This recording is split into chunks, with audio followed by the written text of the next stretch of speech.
శ్రీ గురుభ్యో నమః.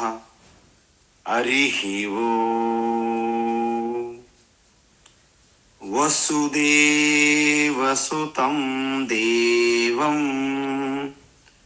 కంసచానూరమర్దనం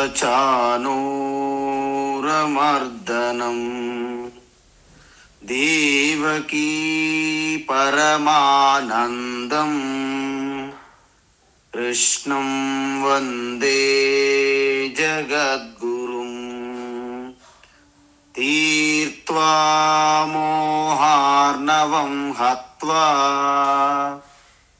రాగద్వేషాదిరాక్షసాన్ సీతా శాంతి సమాయుక్తా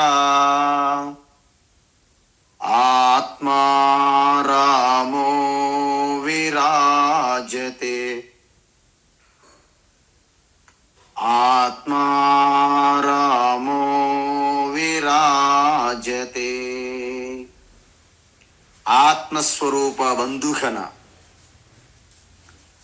ఇప్పుడు విశ్వరూప సందర్శన యోగములో అర్జునుని యొక్క ఆ శరణాగతి అంటే భక్తి, తనలో కలుగుతున్నటువంటి ఆ భక్తిని భగవాను ముందు ప్రదర్శిస్తున్నాడు అన్నమాట. ఎందుకు? భగవంతుని యొక్క ఆ విభూతి, ఆ యోగము, ఐశ్వర్యము, ఆ జ్ఞానము విన్న తర్వాత ఆయనలో సహజంగానే భక్తి పెరుగుతూ వచ్చింది అన్నమాట. అందువల్ల ఆ భక్తి ఎలా భగవంతుని ముందు చూపెడుతున్నారంటే, వాయుర్యమః, వాయు యమః, అగ్ని వరుణ శశాంక ప్రజాపతి ప్రపితామహ సర్వం త్వం ఏవా. అంటే ఏంటి అర్థం చూసారా? నువ్వే వాయుదేవతవు, నువ్వే యముడు. చూసారా? నువ్వే యమ, నువ్వే వాయు, నువ్వే అగ్ని, నువ్వే వరుణ, నువ్వే చంద్రుడు, నువ్వే యముడు. అంటే కాలతత్వం. అంటే ఈ అగ్నితత్వము, వాయుతత్వము, జలతత్వము, పృథివీతత్వం సర్వము పంచభూతములు నువ్వే.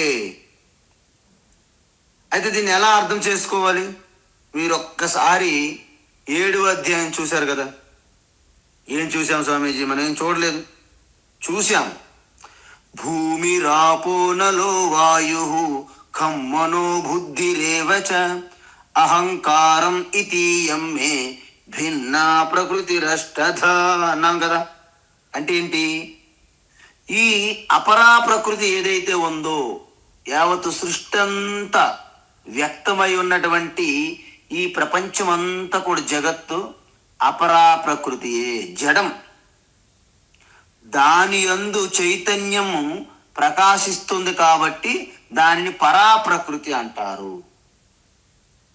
అందువలన కేవలము శుద్ధ చైతన్యం, శుద్ధ బ్రహ్మ పరాత్పర రామ శుద్ధ చైతన్యమే, ఏకమేవ అద్వితీయం. దాని నుండి ఆసరాగా చేసుకొని మాయ, త్రిగుణాత్మకమైనటువంటి మాయ, సత్వగుణము, రజోగుణము, తమోగుణము, దాని నుండి ప్రకాశిస్తున్న ప్రతిబింబిస్తున్న చైతన్యము సూక్ష్మ పంచభూతములకు వచ్చాయని చెప్పాను. అక్కడ నుండి పంచీకరణం జరిగింది కాబట్టి అణువణువు ఆ శుద్ధ చైతన్యమే ప్రతిబింబిస్తున్నది. అందువలన నక్షత్రాలు, గ్రహాలు, పంచభూతములు, సకల ప్రాణికోటి యందు రెండింటి మిశ్రమం. ప్రతి ఒక్కటి, మీరు దోమ తీసుకున్నా, even virus, bacteria, electron, proton, న్యూట్రాన్లు తీసుకున్నా దాంట్లో పరాప్రకృతి, అపరాప్రకృతి అంటే మాయాశక్తి ప్లస్ పరమాత్మ శుద్ధ చైతన్యం ఉంటుంది. అందువలన బ్రహ్మసూత్రంలో దీని గురించి వివరణ ఇచ్చారు. బ్రహ్మసూత్రాల్లో మీరు చెప్పండి, ఈ భగవంతుడు కారణమని అనుకుని మనం ఈ జగత్తంతా ఏమైంది? కార్యము. మట్టి కారణము అనుకున్నాం అనుకోండి, మరి మట్టితో చేసిన పాత్రలన్నీ ఏమవుతాయి? కార్యాలు. బంగారము కారణము అనుకున్నాం అనుకోండి, మరి ఆభరణాలన్నీ కార్యాలు. అలాగే సముద్రం కారణం అనుకుంటే అలలు, బుడగలు, తరంగాలు కార్యాలు అవుతాయి. అందువలన బ్రహ్మసూత్రులు ఏమంటారు? దీన్ని ఆరంభనాధికరణం. అంటే తత్ అనన్యత్వం ఆరంభన శబ్దాదిభ్య. ఆ సూత్రం బ్రహ్మసూత్రం అనమాట. ఏంటి? తత్ అనన్యత్వం ఆరంభన శబ్దాదిభ్య. ఇది బ్రహ్మసూత్రం. చాలా మంది మా గురుకులాల్లో మేము వాళ్ళతో జోక్ చేసేవాళ్ళం. కొంతమంది చాలా సీరియస్గా, స్వామీజీ ఈ జగత్తు తుచ్చము, జగత్తు మిథ్య, నాకు ఆత్మ మోక్షం తప్ప ఏమి వద్దంటారు. అక్కడ ఈ వేదాంతం చదువుకుంటాం కదా గురుకుల పాఠశాలలో. జపానీస్ వస్తారు, జర్మనీ వాళ్ళు వస్తారు, అమెరికా వాళ్ళు అందరూ వస్తారు, ఆడవాళ్ళు మగవాళ్ళు వస్తారు. సో ఇవంతా ఈ వేడంతా తగ్గిపోతుంది వాళ్ళకి, బ్రహ్మచారులకి, మాలాంటి వాళ్ళు కొంతమందికి. లాస్ట్కి 3-4 సంవత్సరాలు అయిపోయిన తర్వాత బ్రహ్మసూత్రాలు కూడా చదివేస్తారు. తర్వాత నెక్స్ట్ నీ ప్లాన్ ఏంటి మహారాజ్ అంటే, ఏముంది ఇంటోళ్ళు అప్పట్లేదండి, పెళ్లి చేసుకోవాలనుకుంటున్నాను. ఓహో, అంటే నీ ప్రయాణం అంతా బ్రహ్మసూత్రం నుండి మంగళసూత్రంకా అని అనేవాళ్ళం మేము జోక్గా. అలా ఉంటుందండి మన పరిస్థితి. అందువలన తత్ అనన్యత్వం ఆరంభన శబ్దాదిభ్య అంటే ఏంటి? దీని అర్థం ఏంటంటే కారణమునకు భిన్నంగా కార్యం లేదు. చెప్పండి మీరు. మట్టి కంటే భిన్నంగా కొండ లేదు, బంగారము కంటే భిన్నంగా వేరుగా ఆభరణం లేదు, నీటి కంటే భిన్నంగా అలలు బుడగ లేదు. మరి భగవంతుని కంటే భిన్నంగా జగత్తు లేదు. అది మనం తెలుసుకోవాలి. మరి భగవంతుడు ఎలా ఉన్నాడు జగత్తు అంటే, ఆ భగవంతుడే ఆకాశము, వాయువు, అగ్ని, నీరు, పృథివీ సకల నామరూపాల్లో విస్తరించి వ్యాపించి ఉన్నారు. అర్జునుడు ఈ సూత్రం అర్థం చేసుకునే నువ్వే వాయువు, నువ్వే యమ, నువ్వే అగ్ని, నువ్వే వరుణ, నువ్వే చంద్ర నక్షత్రాలను చెప్తున్నాడు కదా. అది ఎందుకు అర్జునుడు అలా అంటున్నాడంటే దాని అర్థం ఇది ఉందన్నమాట. ప్రజాపతి మనం స్టార్టింగ్లోనే చూసాం. అంటే సనక, సనంద, సనత్కుమార, సనత్సుజాతలతో పాటు 7 ఋషులను సృష్టించి 14 ప్రజాపతులను కూడా సృష్టించారు. యావత్తు సృష్టి అంతా నా నుండే వచ్చిందని చెప్పారు భగవాన్. మత్త పరతరం నాణ్యతు కించిదస్తి ధనంజయ మయి సర్వమిదం ప్రోతం సూత్రే మణిగణా ఇవ అని చెప్పారు 7వ అధ్యాయంలో. నా నుండే సృష్టి ఏదైనా ఉందంటే అంత నా నుండే వచ్చినది. ఎలాగైతే మనులు పూసల వెనక ఉన్న దారం ఎలాగైతే పట్టి ఉంచుతుందో యావత్ సృష్టి అంతా నన్ను గుచ్చి ఉన్నాయి. అదేవిధంగా అహం సర్వస్య ప్రభవ మత్త సర్వం ప్రవర్తతే ఇది మత్వా భజంతే మా బుధాభావ సమన్విత. 10వ అధ్యాయం చూసాం ఈ శ్లోకం. ఇంపార్టెంట్ శ్లోకం అని చెప్పాను. ప్రజాపతి అంటే ఉదాహరణకి మనకి అనేక మంది ప్రజాపతుల గురించి మీరు విన్నారు. కశ్యప ప్రజాపతి, దక్ష ప్రజాపతి విన్నారు కదండి. వీళ్ళు విశ్వరూప, వీళ్ళందరూ కూడా పరమాత్మ నుండే వచ్చారు. అందువలన ప్రపితామహ అంటే ప్రజాపతుల పితామహుడు ఎవరు? బ్రహ్మ. అందువలన బ్రహ్మ గురించి సపరేట్గా చెప్పలేదు ఈ శ్లోకంలో. కానీ ప్రపితామహ అంటే బ్రహ్మదేవ అంటే చతుర్ముఖ బ్రహ్మ అనుకోవాలి మీరు. సో విష్ణుమూర్తులందరికీ ప్రపితామహ. ఇక్కడ పితామహ అంటే ఎవరు? బ్రహ్మ. బ్రహ్మకు పిత ఎవరు? విష్ణు. ఎందుకు? ఆయన నాభి నుండి కమలం ద్వారా ఇచ్చారు. యాజ్ పర్ పురాణాల ప్రకారంగా ఇక్కడ అర్థం చేసుకోవాలి మనం. అందువలన విష్ణు అంటే ఎవరు? మనకి ఏదో శంకు చక్ర కదా పద్మధారి విష్ణుగా మీరు భావించకూడదు. ఇక్కడ విశ్వం విష్ణుర్వషట్కార. విష్ణు అంటే యావత్ విశ్వమే విష్ణు, వ్యాపించి ఉన్న చైతన్యం పేరే విష్ణువు అని అర్థం. అయితే నమో నమస్తే, నీకు నా నమస్కారాలు, నమో నమస్తే, నమో నమః, నమో నమః. ఎన్నిసార్లు ఎన్నిసార్లు చూడండి, సహస్రకృత్వ, వేల కొద్ది లక్షల సార్లు నీకు నమస్కారాలు. ఎందుకు? ఎన్ని నమస్కారాలు పెడుతున్నా అర్జునికి ఇంకా తృప్తి కలగట్లేదు. ఎందుకంటే అంత భయంకరమైన విరాట తత్వం తెలుసుకున్న తర్వాత వాళ్ళు మనం ఏం చేయగలం చెప్పండి? ఎన్నిసార్లు నమస్కారం పెట్టినా తక్కువే అనిపిస్తుంది అర్జునుడికి. అందుకే పునః పునః, మళ్ళీ మళ్ళీ, భూయః భూయః, మళ్ళా మరలా మరలా నమస్కారం నమస్కారం, నమో నమస్తే నమో నమస్తే. ఒక్కోసారి మనం చిన్న అపరాధం చేస్తాం తెలియక, వాళ్ళ శక్తి వాళ్ళ గొప్పతనం తెలియక. ఒక్కసారి వారు ఎవరో తెలుసుకున్న తర్వాత మనకు ఎంత ఇబ్బంది అవుతుందంటే, ఇక ప్రదక్షిణలు చేసి నమస్కారం పెట్టినా మనకి ఆ శాంతి కలగదు మనకి. అర్జున్ పరిస్థితి అలాగ అయిపోయింది ఇప్పుడు. అందుకే ఇప్పుడు ఏమంటున్నాడు అంటే కంటిన్యూ చేస్తున్నాడు అన్నమాట. నమ పురస్తాత పుష్టతస్తే, నమ పురస్తాదథ పృష్ఠతస్తే, నమ పురస్తాదథ పృష్ఠతస్తే, నమోస్తు తే సర్వత ఏవ సర్వ, నమోస్తు తే సర్వత ఏవ సర్వ, నమోస్తు తే సర్వత ఏవ సర్వ. అనంత వీర్యామిత విక్రమస్త్వం, అనంత వీర్యామిత విక్రమస్త్వం, అనంత వీర్యామిత విక్రమస్త్వం. సర్వం సమాప్నోసి తతోసి సర్వః, సర్వం సమాప్నోషి తతోసి సర్వః, సర్వం సమాప్నోషి తతోసి సర్వః.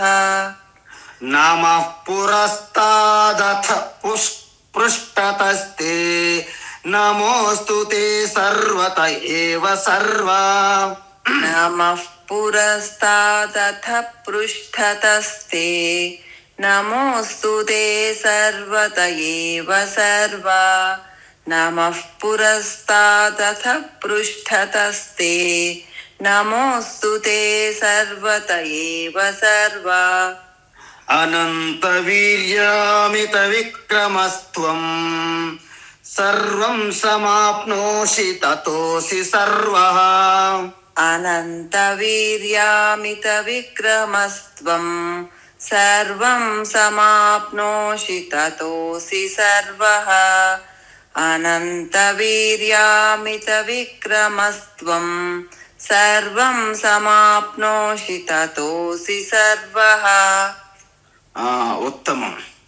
అర్జునుడికి ఏమవుతుందంటే ఇప్పుడు వేల కొద్ది లక్షల సార్లు నమస్కారాలు చేసినా నా తనివి తీరడం లేదు అర్జునుడికి. ఎందుకు? ఎందుకంటే నీకు ముందు నుంచి వెనక నుంచి కుడిపక్క నుంచి అన్ని వైపుల నుంచి నమస్కారాలు పెట్టినా నాకు అంతు చిక్కట్లేదు. ఎందుకు? అనంత స్వరూపం కదా విశ్వరూపం అంటే.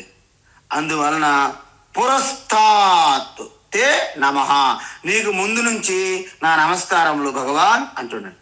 తర్వాత పృష్ఠతః అంటే వెనక నుండి నమస్కరిస్తున్నాను.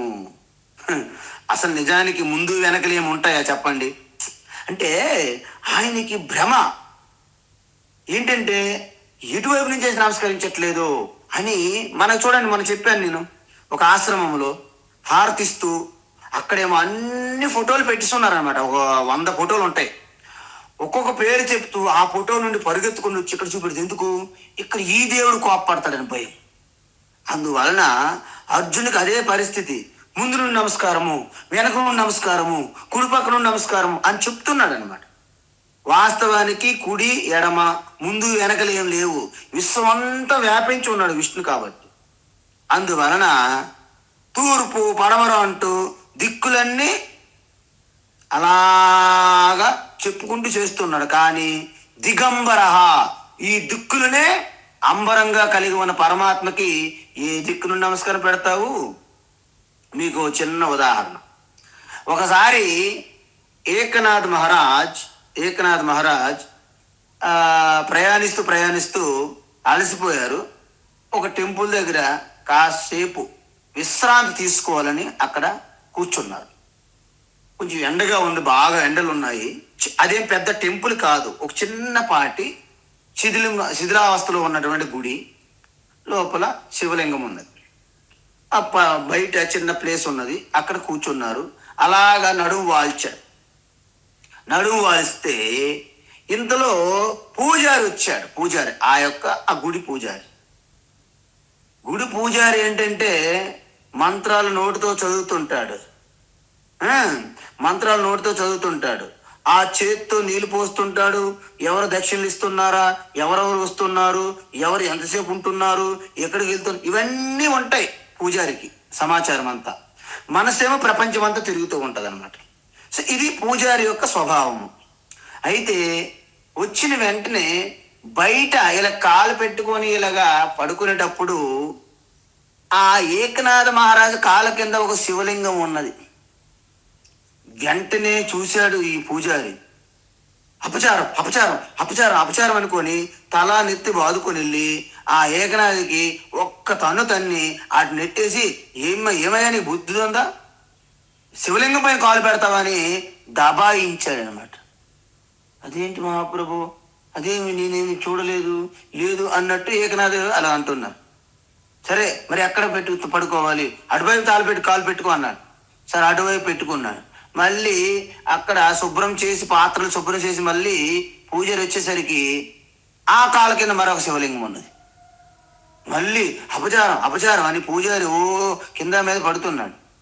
మళ్ళీ ఇబ్బంది పెట్టి లేపాడు. సరే అటు పెట్టుకో. ఎక్కడ పడుకుంటున్నా తన కాళ్ళ కింద శివలింగం వస్తున్నది.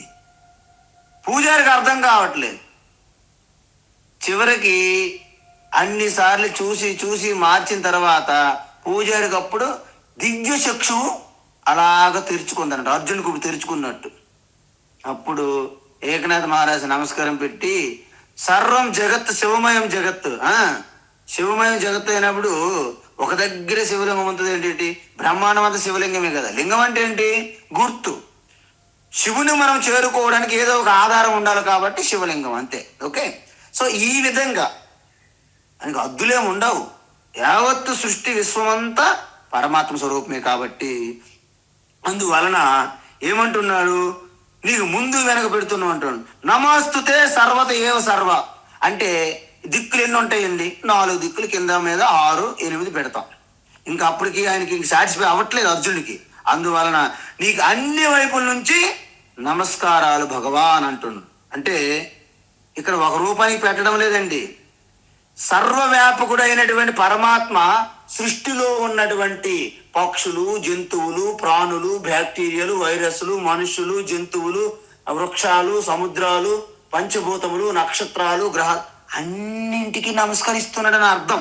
అంటే వాటి పేరు మీద కాదు, అంత పరమాత్మ స్వరూపంగా గోచరిస్తుంది అనమాట ఆయన. అందువలనే మనకి పంచభూత లింగాలు మీకు ఉన్నాయి తెలుసా. వాయులింగం, ఆకాశలింగం ఎక్కడుంది, చిదంబరంలో. వాయులింగం ఎక్కడుంది, శ్రీకాళహస్తి. మరి అగ్నిలింగం ఎక్కడుంది, అరుణాచలంలో. మరి జలలింగము జంబుకేశ్వరంలో.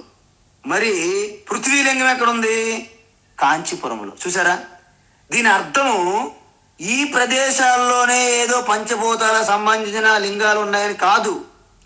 అవి ఒక ఆరంభ స్థాయిలో అవి మనకు ఒక రకమైన ప్రారంభానికి ఉపయోగపడతాయి. అంటే యావత్తు పంచభూతములన్నిటికీ ప్రతీకగా ఉన్నది ఈ శివలింగాలు అని అర్థం. అందువలన అంటే పంచభూతాల్లో ఉన్నది ఒకే పరమాత్మ అని మనం తెలుసుకోవాలి. ఆ మాత్రం బుద్ధి మనం వాడాలి.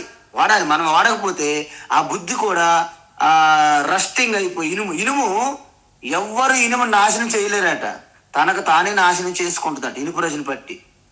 ఆ విధంగానే మన బుద్ధి మనం వాడకపోతే మందగించి ఇక ఎలాగైతే ప్రవహించని నీరు ఒకే దగ్గరుండి ఆ నీరు ఎలాగైతే పాడైపోతుందో మన బుద్ధి కూడా పాడైపోతుంది.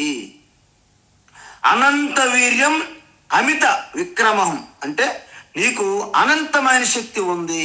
అవునా కాదా? 2004లో అక్కడ వచ్చినటువంటి సునామీని ఎవరైనా అడ్డుకున్నారా?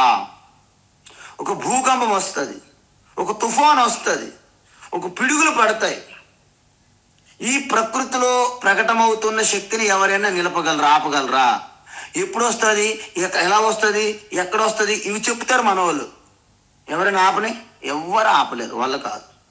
అందువలన ఈ భగవంతుడు అనేవారు సర్వాంతర్యామి కాబట్టి అన్ని శక్తులు, అంటే ఈ సృష్టిలో ప్రకటమైనటువంటి ప్రతి శక్తి కూడా పరమాత్మది అవుతుంది. అందువలన అక్కడ గర్జనలు మెరుపుల్లో చూడండి, అందులో ప్రకటమవుతున్న శక్తి కూడా ఆ పరమాత్మదే. దాన్ని భయపడి అర్జున, పాల్గొన, కిరీట, ధనంజయ అనేవాళ్ళం చిన్నప్పుడు మేము. కానీ మన దగ్గర అవేం అక్కర్లేదు. ఈ మొత్తము సృష్టి అంతా కూడా మనం ఎంత ప్రకటన చేస్తున్నామో, ఈ ఎలక్ట్రిసిటీ ఎవరి శక్తి? మనము కనిపెట్టేసామా? కాదు, వాస్తవానికి ఆ పరమాత్మ శక్తియే. అందువలన ఈ మెరుపులు మనం ఎంత శక్తి ఈరోజు వాడుతున్నామో, అనేక రకమైన శక్తులు మనం డిస్కవరీ చేసాం ఈరోజు. ఇవన్నీ కూడా పరమాత్మ శక్తియే. అందువలన అమిత విక్రమ అంటే కొంతమందికి ధైర్యం ఉంటుంది కానీ హుందాతనం ఉండదు, కొంతమందికి హోదా ఉంటుంది కానీ ధైర్యం ఉండదు, కొంతమంది ప్రధానమంత్రులు అవుతారు కానీ ఇంకొకరు చీర చెంగు పట్టుకుని అలా తిరుగుతుంటారు. ప్రధానమంత్రి ఈయనే, ఎస్ మేడం అంటారు కదా, ఎస్ మేడం ఒకడు ఉంటారు రాష్ట్రపతి. ప్రధానమంత్రి ఏం చెప్తారు? Yes madam, yes madam, yes madam అని చుట్టూ తిరిగినటువంటి రాష్ట్రపతులను మనం చూసాం. ఎస్ మేడం అని ఒకరు చుట్టూ తిరిగే ప్రధానమంత్రులు కూడా మనం చూసాం. ఎందుకు? వాళ్ళకి హోదా అయితే ఉంది, ధైర్యం లేదు. కొంతమంది ధైర్యం ఉంటుంది, హోదా ఉండదు. అందువలన అనంత వీర్యము, అనంత విక్రమము అంటారు. అంటే రెండు కలగంపుగా ఉండాలి, రెండు కలిసి ఉండాలి. అదే ఇప్పుడున్నటువంటి ప్రధానమంత్రికి రెండు ఉన్నాయని మనం చెప్పక తప్పదు. హోదా ఉంది, ధైర్యం ఉంది. అంతేందుకు, ఒకప్పుడు ఒక స్త్రీ ప్రధానమంత్రిగా మన దేశానికి ఉన్నప్పుడు కూడా ఆవిడ కూడా హోదా, ధైర్యం రెండు ప్రదర్శించారు. అందుకే సర్వం సమాప్నోసి, నువ్వు అంతటా వ్యాపించి ఉన్నావు.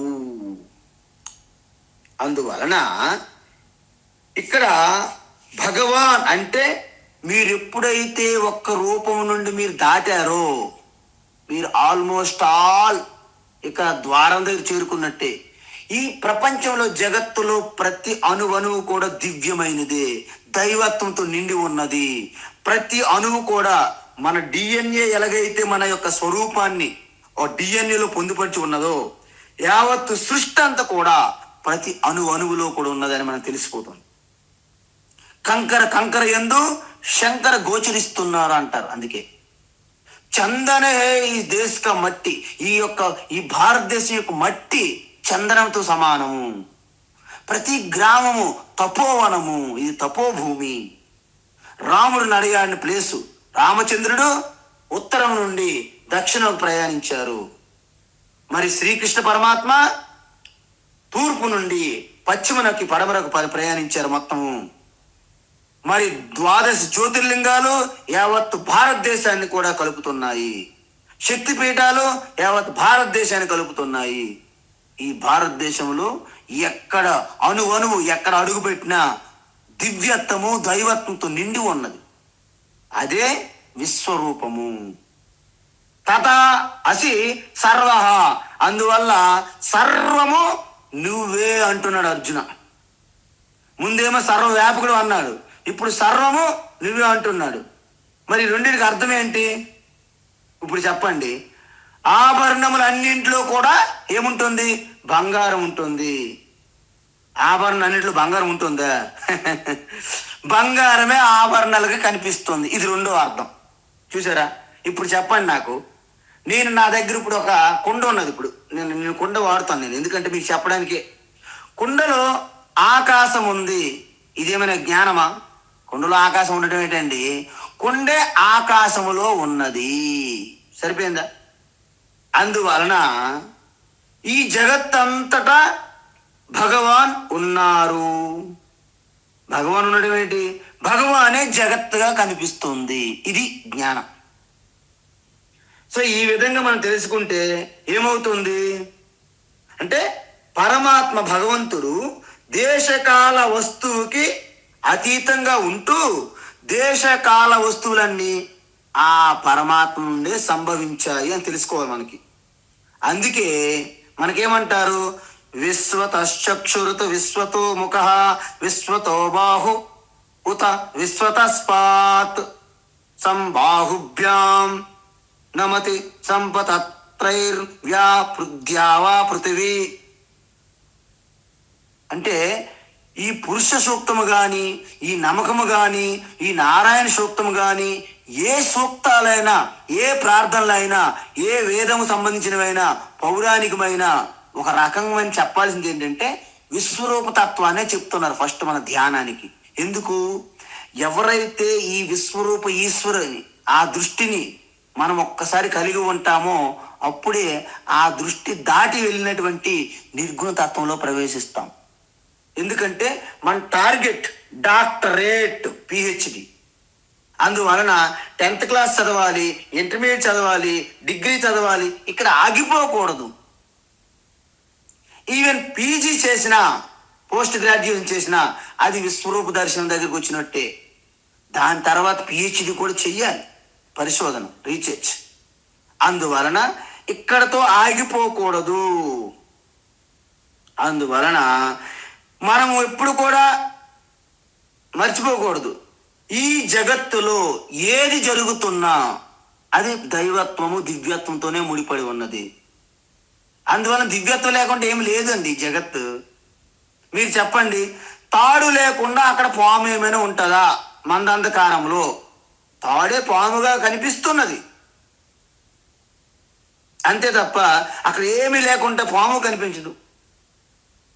అందువలన భగవంతుడే సర్వవ్యాపకము, సర్వము పరమాత్మయే. అయితే మరి అర్జునుడి పరిస్థితి, ప్రాబ్లం ఏంటి అంటే సఖేతి మత్వా ప్రసభం యదుక్తం. సఖేతి మత్వా ప్రసభం యదుక్తం. సఖేతి మత్వా ప్రసభం యదుక్తం.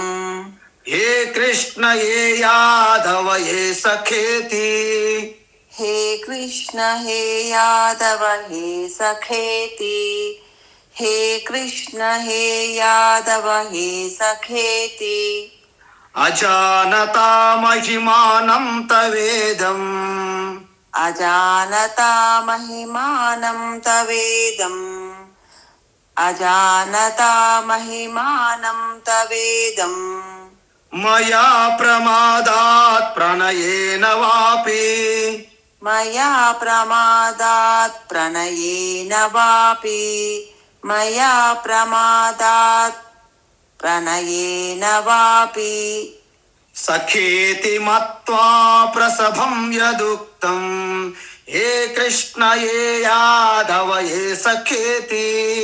సఖేతి మత్వా ప్రసభం యదుక్తం. హే కృష్ణ హే యాదవ హే సఖేతి. సఖేతి మత్వా ప్రసభం యదుక్తం. హే కృష్ణ హే యాదవ హే సఖేతి. అజానతా మహిమానం తవేదం. మయా ప్రమాదాత్ ప్రణయేన వాపి. అజానతా మహిమానం తవేదం. మయా ప్రమాదాత్ ప్రణయేన వాపి. అజానతా మహిమానం తవేదం. మయా ప్రమాదాత్ ప్రణయేన వాపి. యచ్చావహ సార్థమసత్కృతోసి. యచ్చాపహాసార్థమసత్కృతోసి.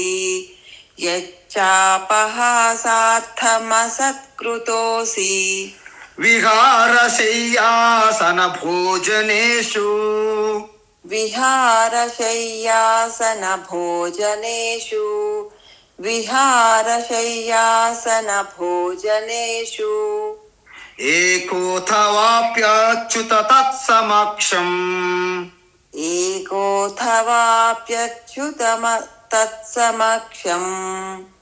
ఏకోథవాప్యచ్యుత తత్సమక్షం. తత్క్షామయే త్వామహమప్రమేయం. తత్క్షామయే త్వామహమప్రమేయం. తత్క్షామయే త్వామహమప్రమేయం.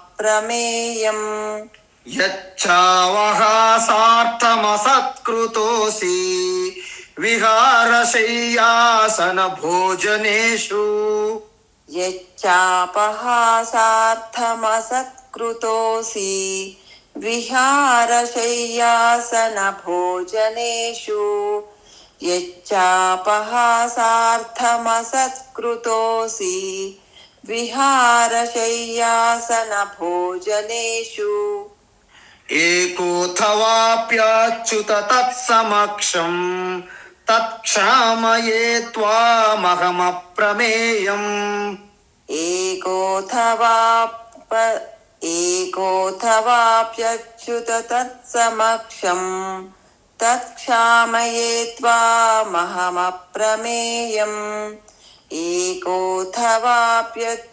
తత్సమక్షం తత్క్షామయే త్వామహమప్రమేయం.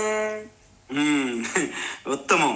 అంటే మనం చేస్తున్న చూడండి చిన్న చిన్న ప్రాయచిత్తం పడుతుంటాం, మనం పశ్చాత్తాపం పడుతుంటాం మనం. ఎందుకంటే మనతో ఆడుతూ పాడుతూ కొంతమంది మనతో కలిసిపోతారు. మీకు ఒకసారి చెప్పాను ఇంతకుముందు ఏంటంటే, భగవాన్ శ్రీకృష్ణ బాలయోగి. ఆయన గోపాలులతో కలిసి ఆడుకునేటప్పుడు అందరూ కూడా ఎకచకాలు పర్యాచకాలు ఆడుతూ ఆయనతో గిల్లడము, గుచ్చడము, గెంతులు వేయడము, పరుగులు తీయడము, ఆట పట్టించడాలు ఉంటాయి మనకి. ఆవులు మేతకు తీసుకెళ్ళేటప్పుడు మేతకు తీసుకెళ్ళటం వాళ్ళందరూ కూడా కృష్ణ మనలాంటి ఒక గోపాలు బాలకుడే, ఒక సామాన్యమైన బాలకుడే అని మాత్రమే తెలుసు వాళ్ళకి. బాలయోగి నాకు తెలియదు కదా.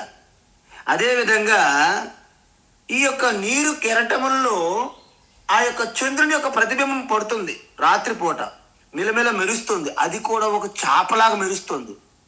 తోటి చేపలు అనుకుంటున్నాయి, చూసారా ఆ చేప కూడా ఎలా బాగా మనలా ఆడుతున్నది అనుకుంటుంది. వాస్తవానికి అది చంద్రుడి యొక్క ప్రతిబింబం. అందువలన ఇక్కడ అర్జునుడు అంతవరకు కృష్ణ పరమాత్మ మా అత్త కొడుకు, మా మామ కొడుకు, నా ఫ్రెండు, హే కృష్ణ, హే గోలే, హే యాదవ్ అని ఒక ఎటకారంగా ఒక ఎకచకలుగా కామెడీలు, జోక్స్లు, సెటైర్లు వేసుకుని ఉండేవారు అంత కలిసి. ఆయన మీద తీసుకుపోయడము, మట్టి పోయడము, వెన్న రాయడము, పడుకునేటప్పుడు పిల్లో తీసేయడము ఏదో చేసి ఉంటారు. లేకపోతే నామాలు పెట్టడము, రంగులు రాయడం చేస్తుంటారు కదా. ఎందుకు? ఆయన నాతో పాటు ఒక ఫ్రెండ్ అనుకునేవాడు ఇన్నాళ్ళు.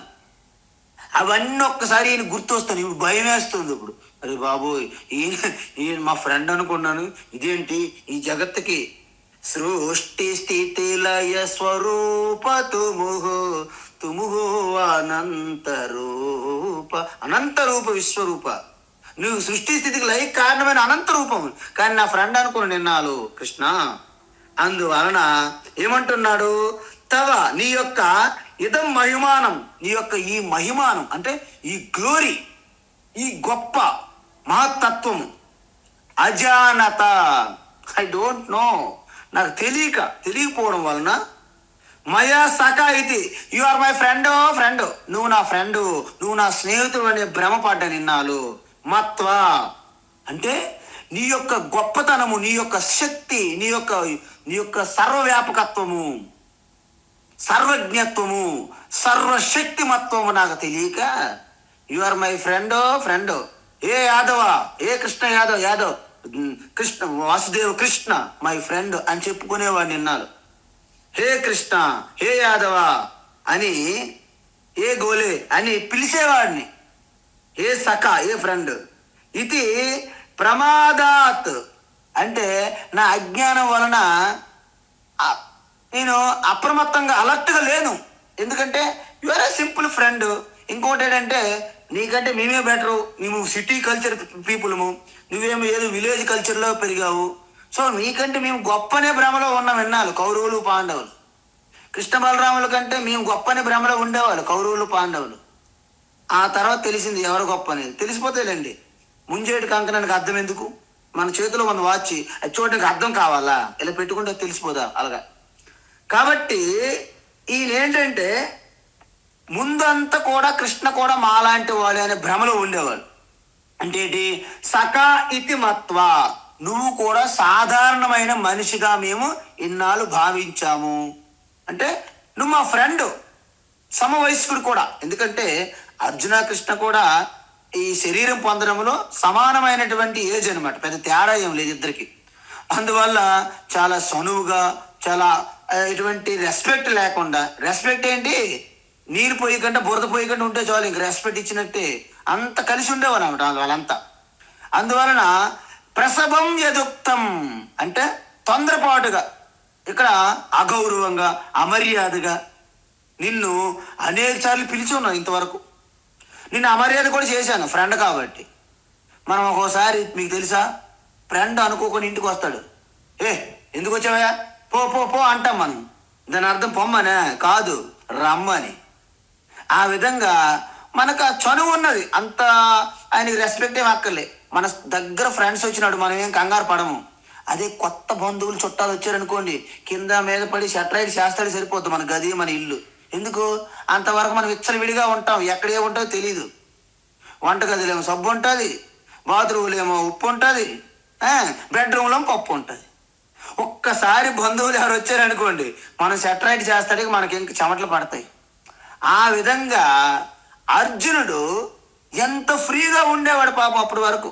కృష్ణ అంటే just my friend, my best friend, Krishna Vasudev అనుకునేవాడు. ఈ పరిస్థితిలో ఇక ఫ్రెండ్ కాదు, ఆయన ఒక పెద్ద భగవానుగా కనిపిస్తున్నాడు ఆయన. అందువలన ప్రసభం యదుక్తం అంటే నా అజ్ఞానముతో, నా తొందరపాటున నీకు అగౌరవంగా, అమర్యాదగా నిన్నింతవరకు నేను భావించి పిలిచి ఉంటాను. హే కృష్ణ, హే యాదవ, హే ఫ్రెండు అని. అందువలన అవన్నీ ఒక్కసారి గుర్తొస్తుంటే నాకు భయం వేస్తుంది. నన్ను పట్టుకొని పికిల్లాగా నీ దంతాల్లో పెట్టి నమిలేస్తావా ఏంటా అని భయం వేస్తుంది కృష్ణ అంటున్నాడు అర్జునుడు. ఎందుకంటే నువ్వు నన్ను ఎంత అవమానిస్తావా, నీ సంగతి ఉంది చెప్తాను అని ఇలా పట్టుకొని లోపలేటి మనకి ప్రియా పచ్చడిలా నమిలేశాడు అనుకోండి, అర్జున పరిస్థితి అవుట్. అందుకే భయానికి తప్పు అయిపోయింది గురు అని కాలావేళ పడుతున్నాడు. ఇంతవరకు నీతో నా యొక్క వ్యవహారం శైలి ఏం బాగోలేదు, ఎందుకంటే నీ గొప్పదనం నాకు తెలియలేదు. కాబట్టి పశ్చాత్తాపం చెందుతున్నాడు అర్జునుడు. తవ ఇదం మహిమానం అజానత, నీ యొక్క మహిమ నాకు తెలియక ఇవన్నీ జరిగాయి, కానీ తెలిసి మాత్రం చేయలేదు భగవాన్. నాకు జ్ఞానం ఉండి నిన్ను అగౌరవంగా, అమర్యాదగా నేను చేయలేదు. కేవలము నా అజ్ఞానమే కారణము, నీ గొప్పతనం నాకు తెలియదు. అందువలన మయా ప్రమాదాత్, ఇంకో కారణం ఏంటి అంటే అనుకోకుండా పొరపాటుగా జరిగిందండి. పొరపాటులో జరిగినటువంటి అపరాధమే తప్పే తప్ప తెలిసి నేను చెయ్యలేదు అని తన యొక్క తప్పిదాన్ని ఒప్పుకుంటున్నాడు అర్జునుడు. ప్రణయేనవా అపి అంటే నీతో నాకు కాస్త చనువు ఉన్నది. ఎందుకు? మా అత్త కొడుకు కాబట్టి. ఇప్పుడు అత్త అంటే వసుదేవుడు మేనమామ అవుతాడు అర్జునుడికి. ఎందుకంటే వసుదేవుడు కుంతి వాళ్ళు అన్నదమ్ముడు, అక్క చెల్లులు వరుస అవుతారనమాట. అంటే సిస్టర్ అనమాట, వసుదేవుడికి సిస్టరు కుంతి మాత. కాబట్టి మామ కొడుకు కదా, మేనమామ కొడుకు అంటే మనకి ఎంత చనువుగా ఉంటుంది. బహుశా ఆ యొక్క సంబంధం రిలేషన్ బట్టి నేను ఆ విధంగా చూశాను తప్ప ఏ విధమైనటువంటి నేను ఆ విధంగా అగౌరవంగా పిలవడానికి, అగౌరవంగా నిన్ను చూడడానికి నా యొక్క ఇష్టం కాదు కృష్ణ. అందువలన నీకు క్షమాపణ అడుగుతున్నాను. క్షమాపణ మామూలు క్షమాపణ కాదు, శిరశాసనం కూడా వేసి గంటల కొద్ది శిరశాసనం వేయమంటావా చెప్పు, నీ జపం చేస్తాను అని ఒక రకంగా చెప్పాలంటే నీకు ఏం చేస్తే నా యొక్క తప్పిదం పోతుందో అదన్నీ చేయడానికి సిద్ధంగా ఉన్నాను అంటున్నాడు. అంటే అర్జునులో కలిగినటువంటి ఆ పశ్చాత్తాపము పీక్ లెవెల్కి వెళ్ళిపోయింది అనమాట.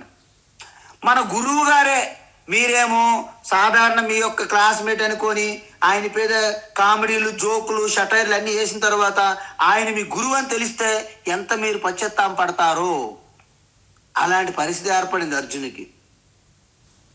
చూడనా, అపహాసార్థం కొంతమంది జోకులు వేస్తుంటారు, కొంతమంది సెటైర్లు వేస్తుంటారు అన్నమాట. సో పరిహాసం కోసం నిన్ను అనేక సార్లు ఇబ్బంది కూడా పెట్టి ఉండొచ్చు, ఏడిపించవచ్చు. ఎందుకంటే నువ్వేమో ద్వారకా నుండేమో హస్తినాపురం వస్తావు, నువ్వు వచ్చింది ఒక్కడవు. మాలో 5 అన్నదమ్ములు ఉన్నారు, వాళ్ళు బంధువులు ఉన్నారు, కౌరవులు ఉన్నారు. మేమందరం కలిసి నీకు ఆట పట్టించాం, ఎన్నోసార్లు ఏడిపించుంటాం కూడా, అవసరమైతే ఇబ్బంది కూడా పెట్టే ఉంటాం. నాకు తెలుస్తుంది ఇప్పుడు.